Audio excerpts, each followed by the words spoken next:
It was interesting going into the championship flight Sunday. There was a three-way tie at 64 from day one between Brian Myers, Ryan Bilby, and Howie Peterson.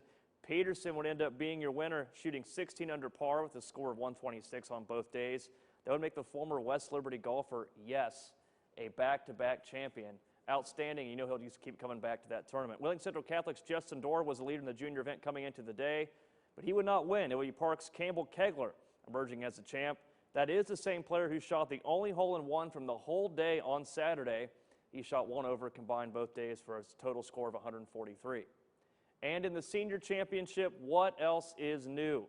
Bobby Clark came out as the winner. This is his fourth straight Bordas and Bordas title. He shot 2 under with a score of 140. Here's all the winners on their tournament victories. Year in and year out, there's a lot of good players that come down and play. You know, it's always great competition, and it's always a battle out there. But it feels good to win.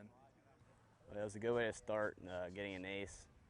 And the second day, I knew I was 3 back, so I just had to keep fighting and a good finish.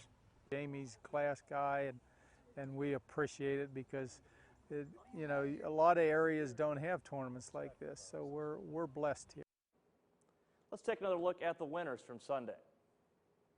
See the results. Howie Peterson is your back-to-back Bordas and Bordas champion, shooting an excellent 16 under par. Came out on top after a three-way tie for first entering Sunday. Campbell Kegler had an ace on Saturday and rallied to win the junior championship Sunday. He finished at 1 over.